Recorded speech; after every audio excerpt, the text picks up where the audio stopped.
Greetings and welcome to Black Mental Health Matters with our special guest, Tabitha Tabatap, who is a fashion designer, a special Africa-centered fashion designer.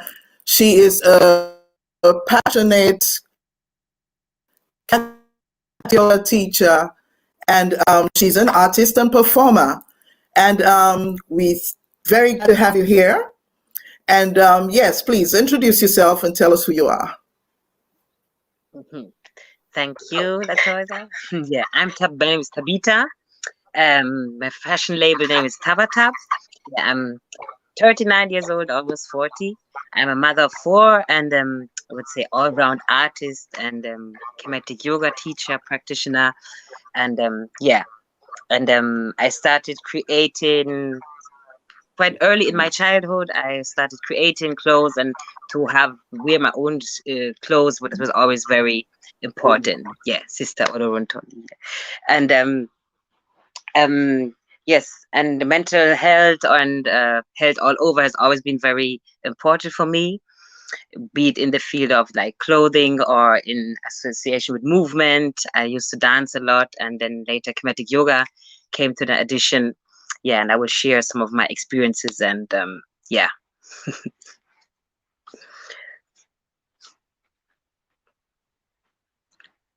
Oh, you're muted. I don't hear you.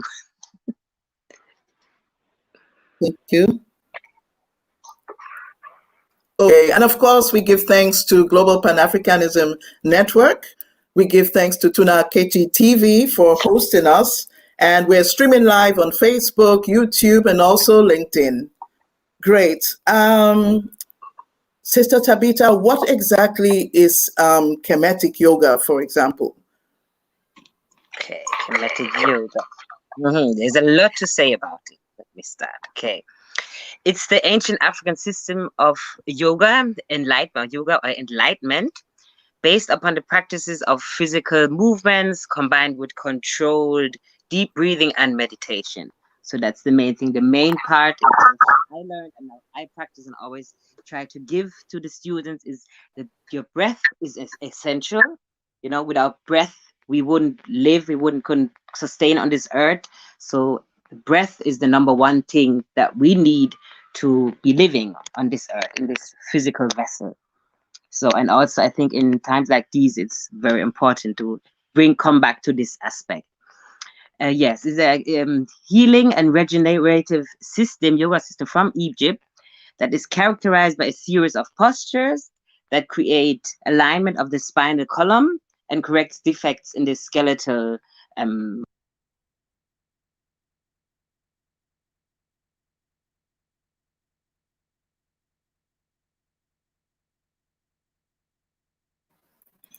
Okay, it seems that we're having some network problems. But yes, as we were speaking, Sister Tabitha has explained to me that Kemetic Yoga is actually a very ancient tradition. And most people think of yoga, they think of Asia, they think of India. But this is an ancient tradition, over 7,000 years old, as she said. And she says the main thing is that it actually conditions the body to heal itself.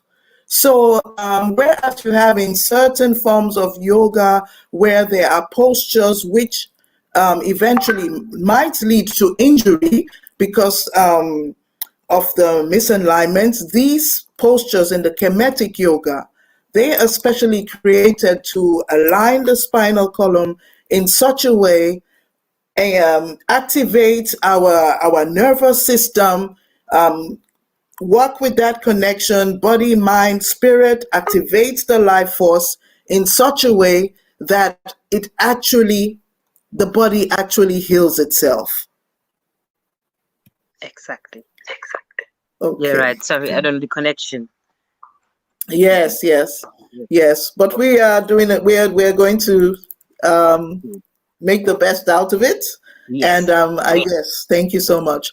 How did you get into Kemetic Yoga? Mm-hmm. And well, yeah. Go ahead. Continue. Okay. I actually the first information I got on Kinetic Yoga was on social media. That was about 2012 or 2011, 12. And I saw like the people in Jamaica, some Kemetic Yoga teachers, and all over. Like the topic was coming up more like from the pages I was following, or some people I were following. I think also Instagram and Facebook. And into that was also the time when my good sister Akosia Asset, who was based in Kiel, was also of Jamaican origin, but also raised in Germany, was spending her time in Jamaica, and there she got certified as a Kemetic Yoga teacher. And then she came back to Germany, and she was actually the first one to ever bring it to Germany. So I started practicing with her, and I could just totally relate with everything. It just spoke to my spirit. And years before, I had once started doing yoga because I had some ringing in the ears, and the doctor I went to a very cool professional doctor, and he just gave me a list and said, look at these things on the list, what could help you? And the number one was yoga. And I said, okay, I will just start yoga, and that was the time when I first started. But it was also always kind of that challenging, but it like came from India, and then most people were like white people teaching it, and it was like very much the love and light attitude, and I'm also like a very active person. I dance a lot. I'm very active. So I was not so much into meditative stuff, but when I started it, I really got a hold of it.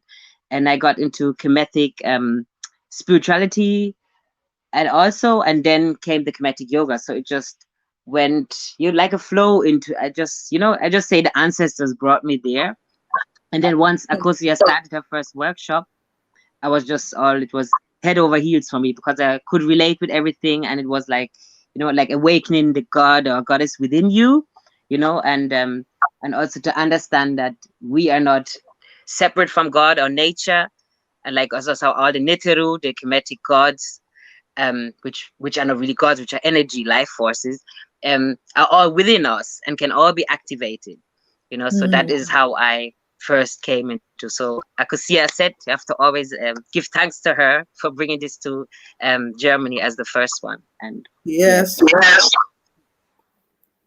a very amazing teacher and also performing artist. Yes, and exactly. Thank you for bringing that up, because what you just said is you have actually stressed again the importance of the African-centered consciousness. Yeah. And that is our worldview, that we are connected to the divine.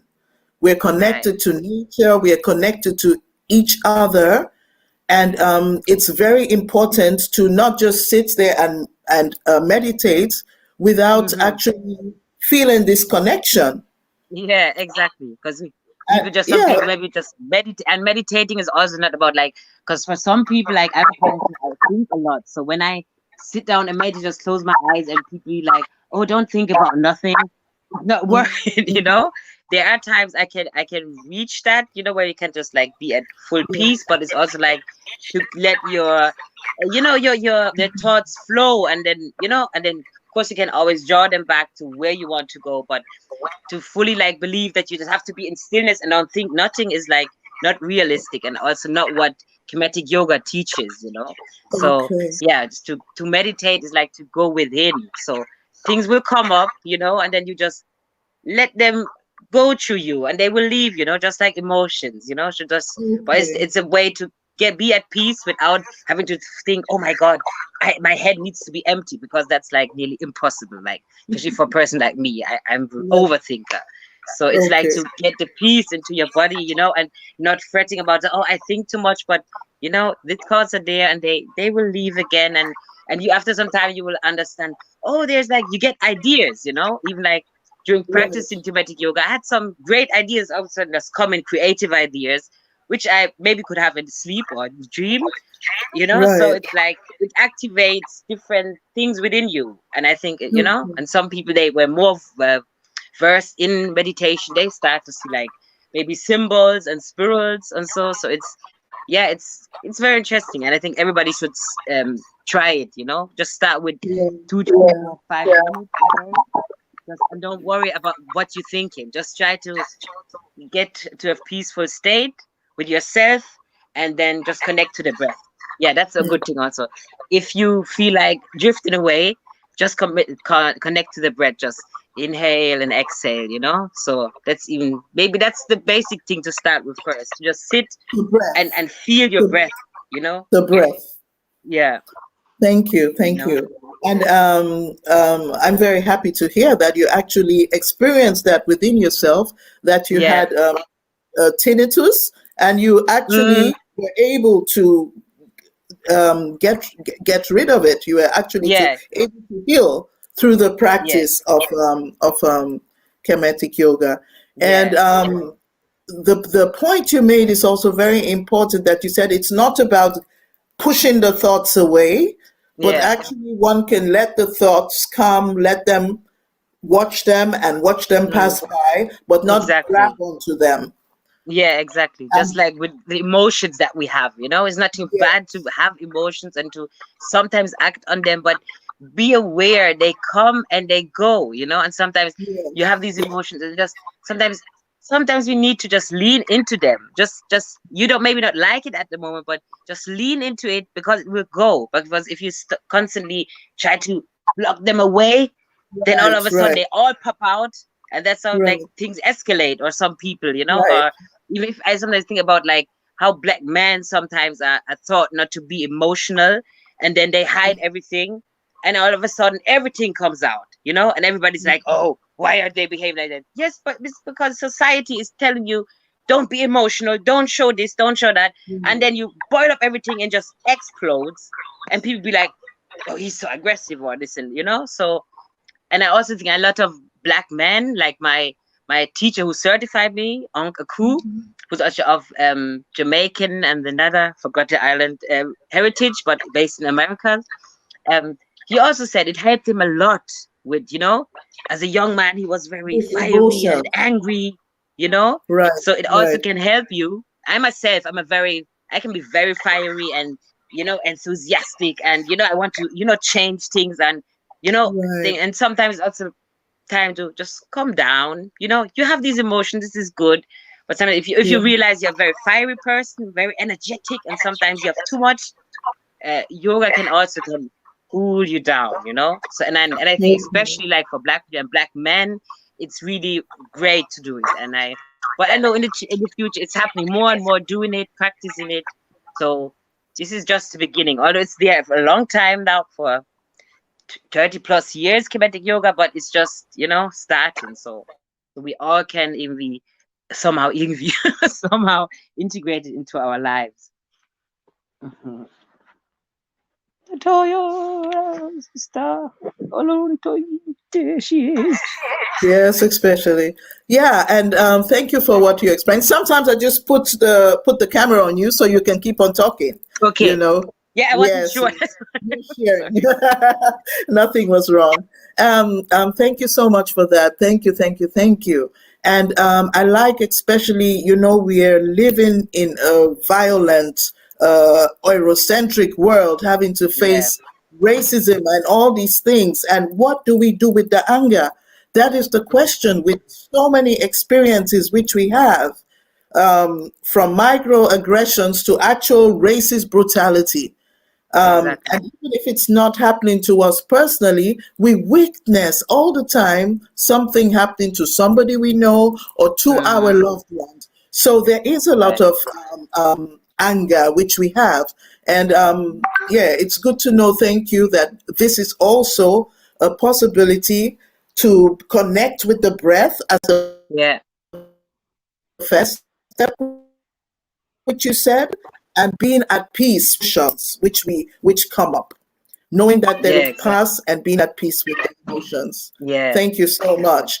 And I'm also interested, because I know you personally. I know you have 4 children, beautiful children, and they are also a part of this. So it's something which is not just practiced in isolation. It's something where the whole family can actually benefit from. How have you been able to bring this practice to the children and in your family?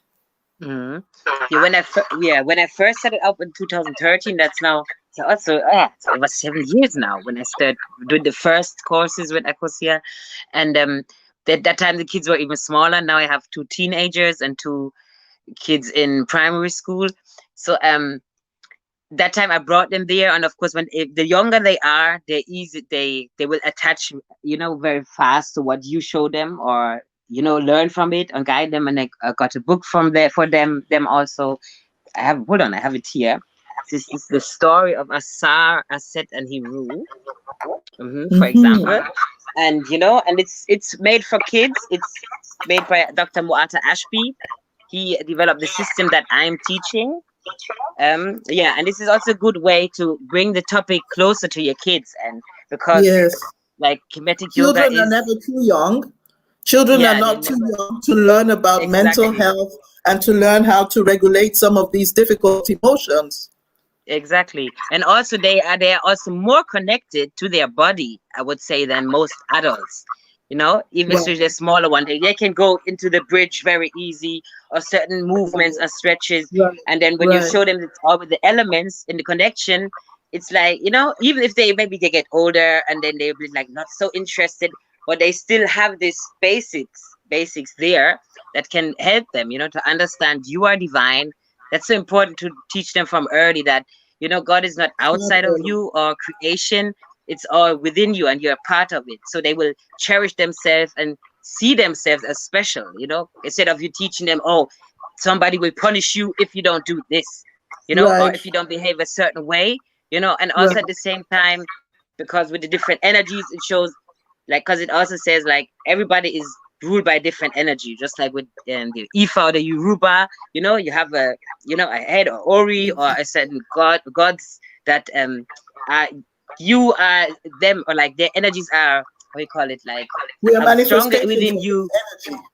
So it's also good for children to see, okay, I'm more in that type of energy, or that those are my strengths, and the other one's like, okay, you're more opposite to me, but it's all good because it's all one big thing. It's all one big connection. Just like could go into astrology, is the same thing. If you all were born the same month, this earth couldn't run because it's based on we're all different. So it's also about, just as we notice in nature the different elements and different types of energy, the children also learn very early to work, to recognize what type of energy they carry, and also to work with that energy and to know themselves. This is what we say. Knowing ourselves is vital. Yeah, exactly. And then with my youngest, he's 7 now. And when I started doing the certification last year, he was, of course, like, because when I first started, he was not born yet. No, he wasn't born. He was born 2014. So I did yoga while I was pregnant with him as well. And then when I did the certification, he also picks up a lot. And I don't have so much space at home to do, but he would always, and sometimes he would join me, just like the others did when they were younger at first. So it's always, and then they go into themselves. There are some postures like animal postures, or like Heru posture, like, to bring out the hero in you, the strength, the lion, and it helps them so much, and then you can even look at your children and say, oh, you have some children, they're more sensitive, then you have some, they're very bold, and then you have a way to teach the one that is, shy and sensitive to actually activate this inner power, So it's, it's very beautiful, it's very helpful. So, and teaching kids also is also always fun, because you can, it's even more, they're even more open to learn. That's also, they are more open to learn than adults. Thank you so much. Thank you. And I liked particularly, you were explaining to me about the inner and the lower qualities, which we have. Go ahead. Which we all have within, because, like, as we know, yoga comes from yog, which means to join or bring together, and Smai Tawi, which is the term for Kemetic Yoga, the original term, is also means to bind. So bringing things together, and that means to combine. Like in Kemet times, ancient Egypt times, you had Upper Egypt and Lower Egypt. Upper and Lower Kemet, And those two Right. kingdoms, they were brought together, you know. So, but also it stands for your higher self and your lower self. You would say maybe like the highest chakra form and your lowest, you know, where you're just in Okay. the low form. So, and we all have these aspects within us. It's just like dark and light, black and white, like the opposites, which could not exist without each other. Just like we know peace. We know about Yeah. peace because we know war, and we know what peace is because there is war. And the thing is like to get Right. everything at a distinct balance, and especially within ourselves. And then I think the main thing really, if we all human beings would work on that within us, the chaos outside wouldn't be as it is now, as where it has been the last hundreds and thousand years. That if we really would all try to bring ourselves into balance without like even without discriminating or without saying, oh, everybody has to be on the same level, because like for example, I would always be fiery in a certain sense, you know, Right. and then other Right. people there would always be mild, but but still to get this onto a certain level that within we can be at peace and move from and act from a place of peace within, that doesn't mean when we don't know when to fight or when we have to defend ourselves or to take everything that people throw at us. But it shows like you need to have the balance and know when is it worth to go to war, maybe, or when is it worth to really defend myself now, or when is it worth like to just Right. say, just let it slide, Okay. So yeah. And also I have to Thank add that you. a lot of the outside things is happening now, and also foods that we consume and things that we see and watch, they also contribute to the fact that we are out of balance. So sometimes to go within and get the balance is like to cut out everything from outside and also look at what you put inside your body, because it Your affects you. body. So because like super Thank only sugary things or salty things, they will bring you out of balance.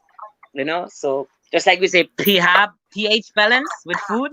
See, everything Yes. basically is about balance within us and outside of us and within this planet. Outside us. Yeah, on the universe, everything actually. Exactly. Exactly. Thank you so much for that. I Yeah. would like to move to the fashion aspect of Yes. it. Yes. Um, how does fashion impact mental health? Oh, it seems that we've lost the connection. So we just wait a few minutes. I'm sure Tabatap will be back with us very soon. And we want to know how fashion affects mental health. I was talking with her, and she was telling me that she believes creativity actually improves mental health. She's painting and making illustrations, and this is not just a form of expression, but she actually uses it as tools of healing and self care. Yeah, and often, if you in her fashion, I know she combines some of these illustrations, some of these symbols. She uses music. She comes from a musical family. Her father was a Jamaican reggae artist, and she's also a vocal performing artist. So I'm really waiting to hear from her Yeah. how fashion impacts mental health. Yeah. Okay. We could start with but I would always say um does start with the colors, and especially for African people, it's very important to, because if you look now, see now most black people, be it in the West or on the continent or in South America or the Caribbean, wear the typical Western style of clothing, and I Right. do think it does. And even if you are born in the West, like me, do think it still can affect you to a certain degree if you avoid colors. I don't know. I just have that feeling. But I was always very um I was very keen always to work with colors from I was a child. I don't know why, somehow, or from I was going to first grade. I picked out my clothing in the morning and then made sure they could match. And then put it out the evening before, and then in the morning put it on and went to school. And I think that it also helped me through certain times to stick to colors, or empower myself with it. And if you see the connection to mental health, like the clothes are more than just fashion statement, like once clothing had to do with your lineage, or where you come from, what you stand for, like just how the original woven kente was only for royalty once, and not like printed that anybody could purchase it. And the clothes are not simply made for appearance sake. Each color, symbol, and even material has a specific meaning or purpose. And it can cultivate positivity in different ways. Like I said, people with depression, when they wear specific colors, that's why it's important to learn about colors as well. Because I remember my father always saying, "No, don't wear too much black, because it's it will bring you down." Yeah. And I never understood, but at that time I wasn't even.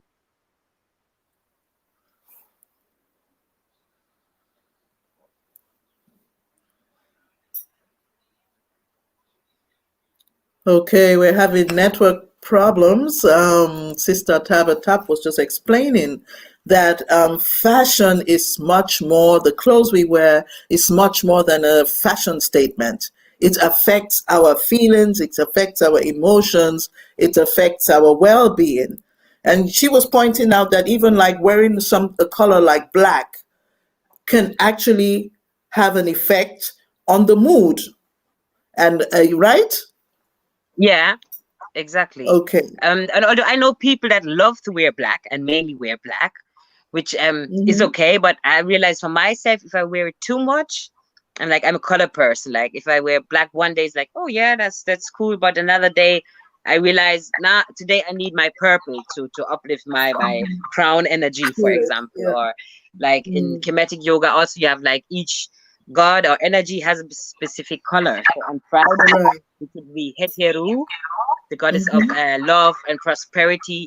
It's like there's also one saying it's like red and gold in some cases, but the main color is like really yellow and green, where you look Yes, like yellow, Oshun, the color of Oshun. exactly. So I Right. love to wear green, although today's would be Sekhmet's day, whereby Sekhmet stands for the lion-headed goddess for healing, where her color would be red, according to the blood, because so, but red is also like, if you need energy, for example, you will wear red. Some people that maybe are not so, would need some energy, put on some red clothes, or how what red lipstick stands for, or when women have red nail polish. I read something. It does, for example, some men be like, "Whoa, red is like wow." So there's a lot of power and maybe also sexual energy within it, So, but it can be a very powerful color. And I realize when you wear dress in a specific color, sometimes step back and look at yourself and try to feel how you feel, And so yeah, like for example, my favorites of all is pink. From I was a little child, without people saying, "Oh, pink is a girlish color," and I've never been the girly girl. But I love dresses and I love pink. But then when you check at pink, it's also hetero energy and it's feminine, but it's for me it has a lot of power. This pink, even like a shocking pink. Some people say, "Oh my God," but for me it's just powerful. But I love to wear green, and today I felt like wearing green, for example. Right, beautiful. And you were saying something also about the fabric, the types of fabric we put in our skin, natural fabric. Can you say some more about that? The traditional fabrics, the importance in identity. Yeah, I think the importance is so okay, what I'm wearing now is just, is also typical Western stretch polyester, which I do like to wear. But like if we would really wear more like cotton or linen, for example, or even like hemp, which I think is even greater, hemp clothing, because like, even compared to, that's another topic, but compared to produce something from hemp, exactly, cost is much more less. You use less water than you were using cotton, for example. So, and like whatever you wear, like your body should breathe in a certain sense. So I think it's good something to look at certain things and also where something was produced. I remember when my first one was just like 4 months old, and I bought a new top from H&M. It was a black stretch top, and I didn't wash it before. And then I Wow. breastfed her, and then later I realized she started having some bumps on her skin, you know. And later I realized it was from this shirt, and I went to change the shirt. So it was either I think it was the color in it, but that just showed me that this is really poisonous, you know, some of the things. And we also have to think about how they plant certain things, like cotton. If they spray a lot of stuff on it, that can also affect us, even if they wash it, you know, just like with the foods, you know. But I think natural fabric is always the best to wear, and that your body can breathe, you know. Although I love stretch material, I must say, but I also prefer to always have jersey like with cotton, you know, or not just the 100% polyester artificial type of stuff. So, and yeah, and for also concerning fashion, there's more and more coming out of Africa, also African productions, because if you look, there's the origin of like African print fabrics. There's so much history in Africa, and now so much is produced outside of Africa. So I'm trying to get as much fabric as possible that was either made in Africa or is sourced there, that I know can be combined from there. And that's also a very important aspect which will develop in the next centuries very much. I think Africa will take over and be like the main maybe producer of good fabrics, you know, real quality fabrics. That would be so great, and without polluting like the environment. That's also a problem, because a lot of fabric production can cause pollution, you know, to nature, be it the colors or anything. So, but I would always say natural fabrics, and if you come from a specific area or tribe, dive into that, you know, dive into that. Like me as a Jamaican German, you know, I grew up with the Rastafarian culture and Rasta colors and African fabrics and this and that. And in Jamaica, we have some traditional clothing, but we know it's all come, so we don't have no way back traditional thing that our ancestors wore, you know. So that's why I always try to dive in different aspects and cultures, which is also a blessing, you know.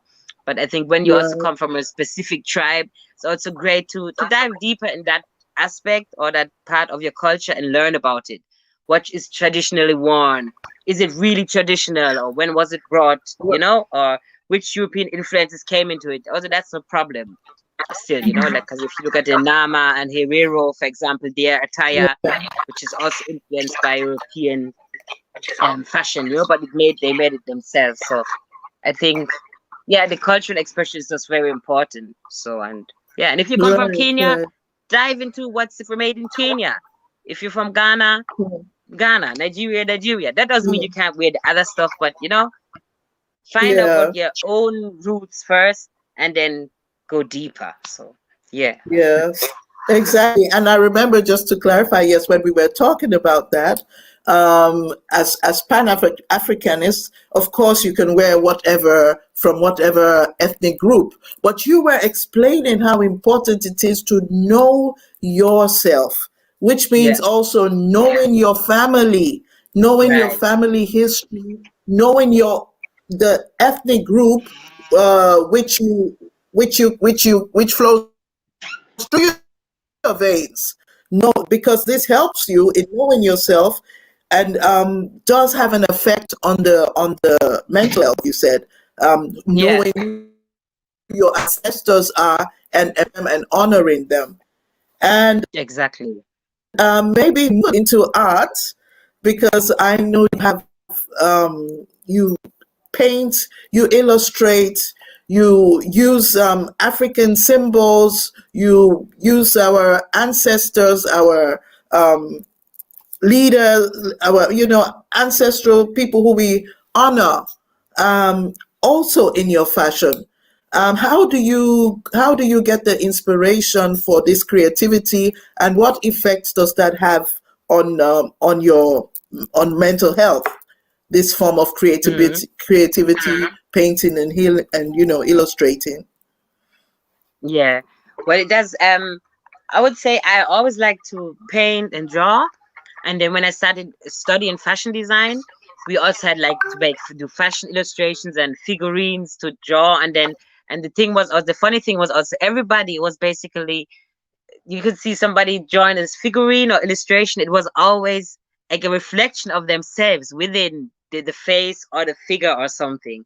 So I, of course, always made mine black or brown, dark skin, light to light skin, whatever, and also the features, So, and then people said, "Oh, this looks like you." But whenever I looked at the other girls, there, I was the only black girl also in that class. They, all of them had something of their self within the drawings that they had. So, and I always said, no, I'm going to stick to this. I'm just going to put certain styles on them, braids, or dreadlocks or afro or whatever. And I wasn't stopped in that way, which is good. And I realized also then later on when I were drawing more, my teacher said, "Oh, your style is very like, I would say, we start to like statues, or, they were not so, some they can draw very movement. It's very good. And mine was very like your statues." But I said, yeah, maybe that is the African aspect within me. Because when I reflect now and you look at Egyptian wall painting of pyramids, or you look at certain things, it's always very, we express in a different way. For Europeans, that it was important to draw a person the exact way they looked, before there was photography. In African art, it wasn't necessary, because I don't know how to explain it, but that's also important. And also to paint or to draw women, maybe of fashion, that which I like and which represents Black people worldwide, is a form of healing to me, because for me it was always clear, okay, I want to make fashion, and it would be in the direction of African inspired, Caribbean inspired, Jamaica, Rasta, whatever. And I'm not moving from that path. And even while I was studying, we had a little competition, and we should create some outfits. And I had an outfit which has a green like this type of green with a red was a dress. And my design teacher said, "Are you sure these colors gonna work, Tabitha? Are you sure?" I said, "Yeah, of course they're gonna work." Because I actually had it in mind already, So I knew when colors can fit. And then when the dress was finished, it was like, I didn't expect it to work like this, So that also showed me something that is lacking within European understanding of the colors, or even, although you have so much color teachings now, or you can do workshops to learn about the color that fits you, So yeah, and then painting, I also started more again, was basically after my breakup with the father of my children. And I think it was also a healing aspect. I started painting a lot of women or gods, or like goddesses, and that was also like empowering myself in that manner, expressing it. Because and what I also found funny or realized is, like, when men paint women or draw women, everybody's like, wow. But when women do it, it's like, why you drawing women, or why you always paint women? I was like, okay, it's a form of maybe self-healing for me, which I actually realized much later after that. But to draw certain things or aspects can be healing. And just like some people, maybe they have nightmares and they maybe paint them, or some other experiences, or some people just want to paint flowers to make themselves feel good. So it always also depends on the person. But for me, always to go into an African direction and not even copy anything, but just to let it flow from inside, is like one of the best things I think you can do. And I would say everybody, if you're a doctor or whatever you earn, how much figures, this, that, and make money and live lavish, this and that, you always try to do something creative, because the real life force, creative energy is also like sexual energy, so it's the creative energy. So that's why sometimes it's good just to go into that, especially when you're not working in that field and you're very much just up here with your head, or you just have to, analyze and do things in the right manner and have things in order and not go off your feeling. So when you go with your feeling, you can create so much more. And I like to work with symbols, for example, like the Ankh. When that was also the time when I dived deeper into the spirituality and started Kemetic Yoga, and I just wanted to, bring it out, which the Ankh stands for life, you know, which is like the ultimate. And the Ankh also is the unification of male and female and creating life, which is a new child, which is new life, you know. And this aspect we will always have to honor no matter what, or how you live or how you feel or think about these things. Those is the basis of life. So that's why I started to print designs with the Ankh and such. And then otherwise I do a lot of like illustrations where I paint or draw goddesses and then put them on my design. Exactly. And Kemetic Yoga postures now, as I'm releasing a box set, yoga box. Also I draw the postures. So for me it's very much always going through a certain healing or letting out things. But I'm a creative anyway, and that's always how I have been working. But I can only encourage everybody to embrace your creativity, and also don't think you have to sell it or you have to make money from it. You know, you can just do things for yourself. One of my friends, she's just started back painting more and more, and then she's painting for herself, for her apartment. She's painting black couples or so and putting up in her place and say, yeah, that's the thing. And also remember, things we write down, we speak or we draw, we can bring them into existence. So Right. if you paint a goddess or a god, maybe that's the energy you want to bring out, you know, or draw the dream house you would like to have or so, you know, because things, especially this time now, things work so much more with visual creation. Create something, write it down, you know, and then see, maybe manifest in your life, you know, and then do it with the good things you want to manifest, and don't focus on the fear or the nightmares you have. Although it's good sometimes to let that go, but I think there's so much healing in creativity, and I think it has helped me many times myself, maybe also without knowing. Right. And I liked when we were talking about Africa-centered disorders, and we were talking about psychological misorientation, especially, and it's not even only here in the diaspora, it's also in Africa, where people of African descent, Black people, feel they have to do not have any connection to their Blackness, and feel they they are acting and feeling and perceiving things under a white perspective. And you were saying that we don't have to wait for special occasions to wear our African clothes. We can wear and design ourselves. You know what strengthens our Blackness, our connection to the continent. We can do this every day. And actually, I got inspired by you because ever since I know you, you had already your own strong Black identity in your clothing. And this is really something very beautiful, as you said, that this is actually something which we can do to prevent such feelings. Our children can already be introduced to the clothes they wear every day affects who they are.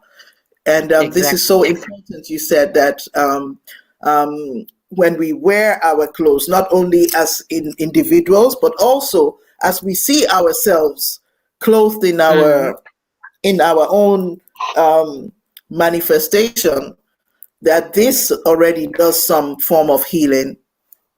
Right. Yeah, exactly. Right. I think so too. And especially as somebody who was raised Rastafarian, it was never like like my parents are strict, like, oh, you have to wear this or that, you know?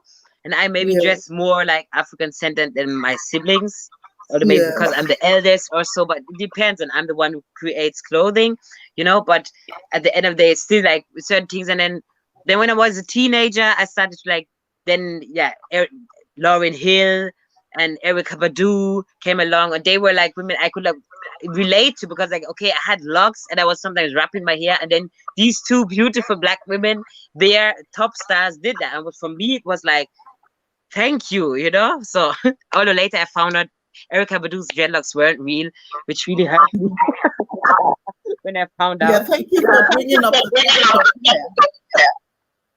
Thank you for bringing up that topic of hair, because hair is, of course, part of fashion, right? Yeah. Exactly. What can you say towards that? Yeah. I can say like as I was raised as a Rasta and I always had dreadlocks. And the good thing is like I never had the feeling like I have to fit in somewhere. You know, maybe it depends on the type of person you are as well. You know, but like me and my siblings, we never had this fear of, oh, we have to be, oh, I have to fit in or this and that, you know, or like with my daughters, I never had, they said like, oh no, I don't want to be, you know, I don't want to be black or I don't want this type of hair. You know, maybe they want to wear that, change their hairstyle or stuff, but it's not like to be, have shame associated with who you are or how your hair grows out of your head. Although I don't have, you know, as I don't have 4C here, for example. My hair is a bit more straight, but I have dreadlocks and always have had.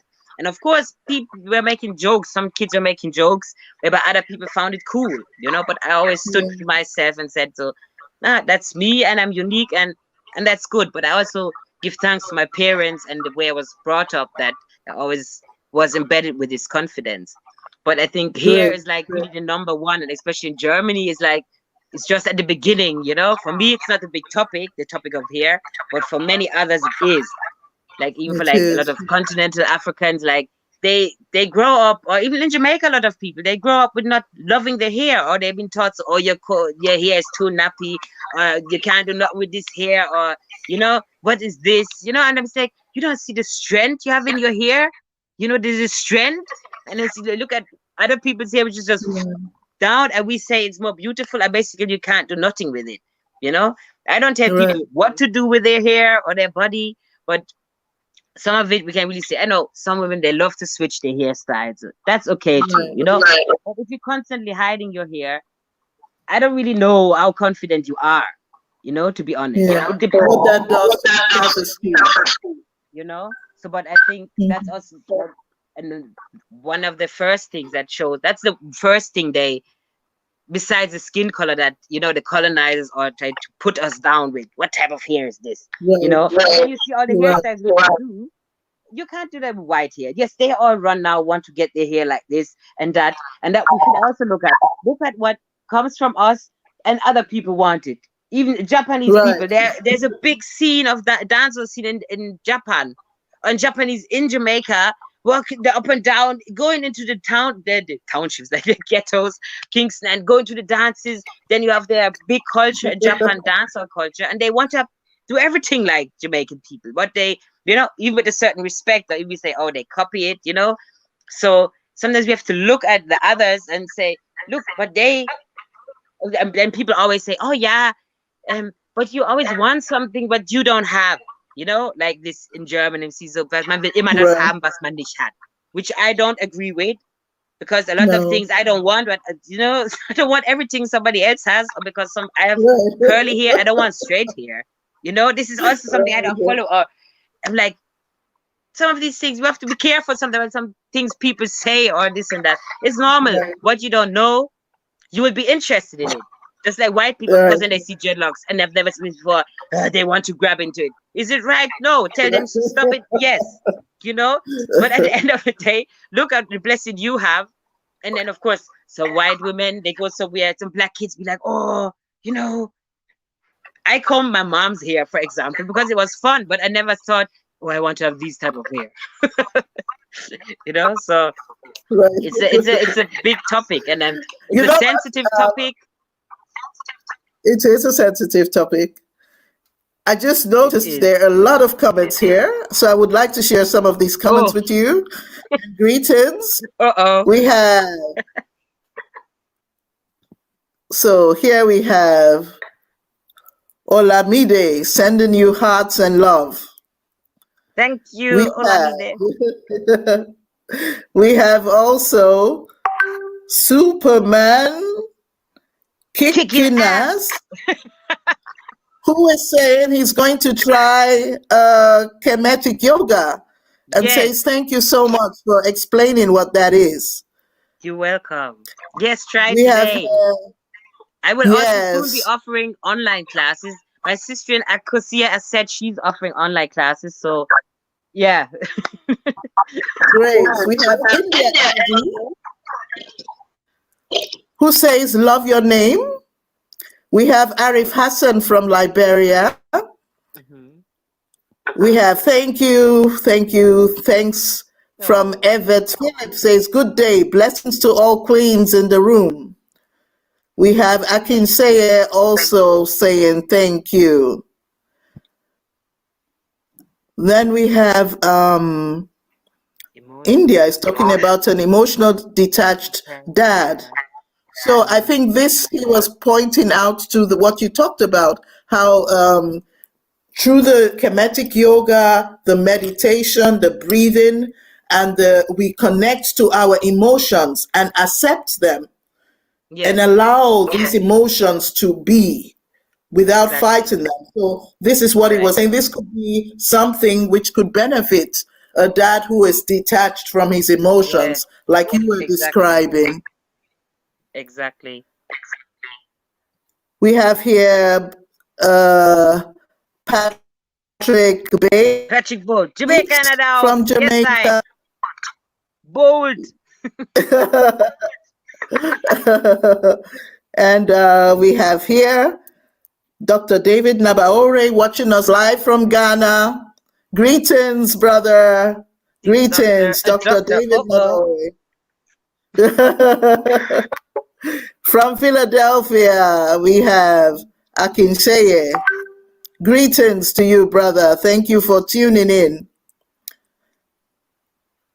And we have here Tom Said saying, all good things come from Africa. Blessings from Germany. Great.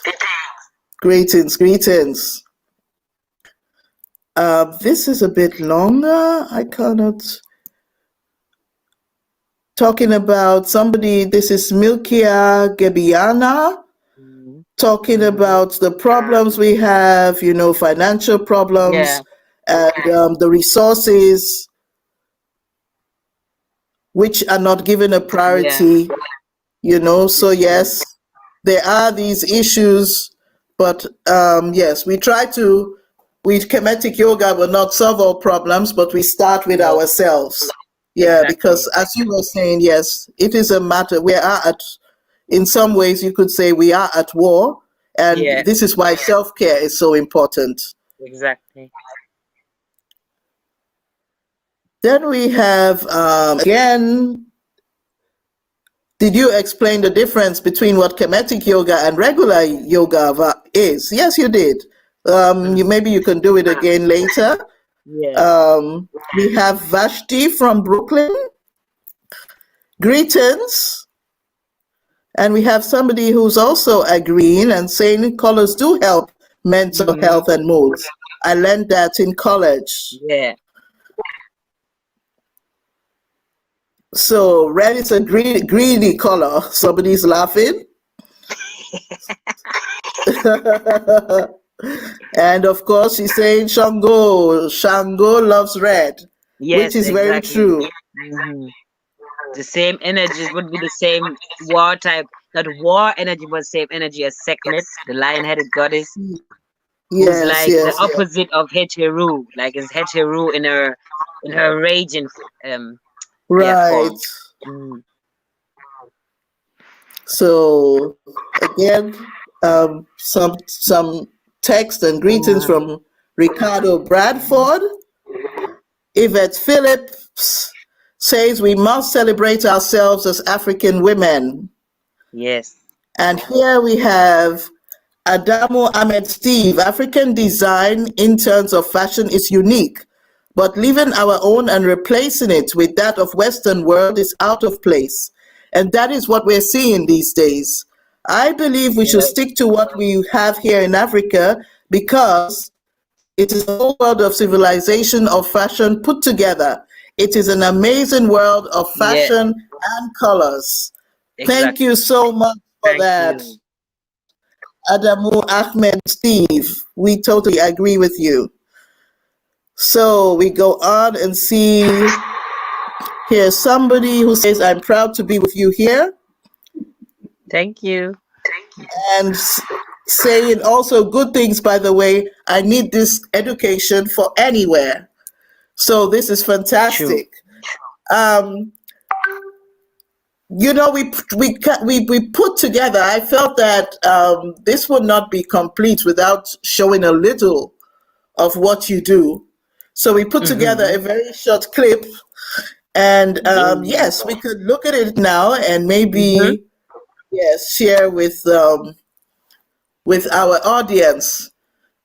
Thank you so much, everybody, for tuning in. We look at the clip now, and then we can just enjoy that for a moment. Yeah. SG says, thank you for the beautiful conversation. Can you recommend any starter books on the philosophy, spiritual aspects, practicalities, wholeness from London? So maybe we could put some things in the chat comment after this. Yeah, I will write that. I will write some of the books, for example. Okay, so while the clip is playing, I will just type in exactly. Right, while the clip is playing, please type it in to the comment, maybe. Okay, so yeah, we're waiting for the video to start.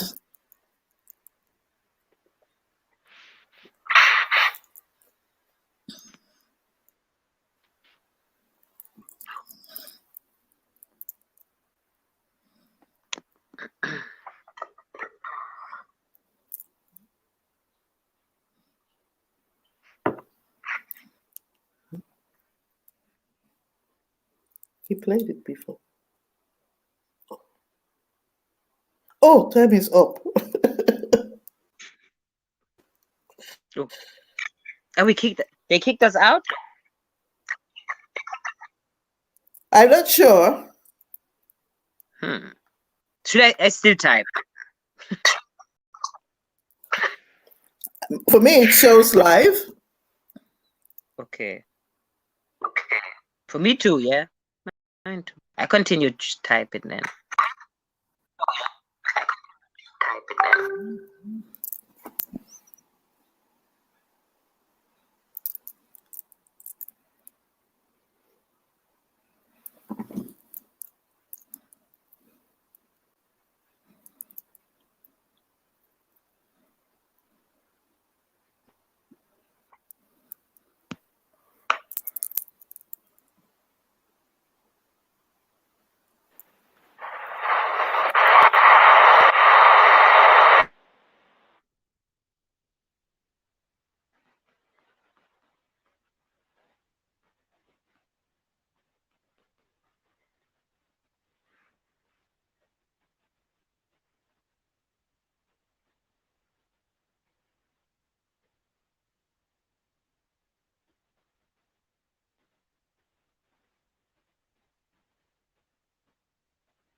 Unfortunately, we can't play the video as we intended, but I'd say thank you so much to you, Sister Tabitha, and thank you so much for tuning in, and see you next time.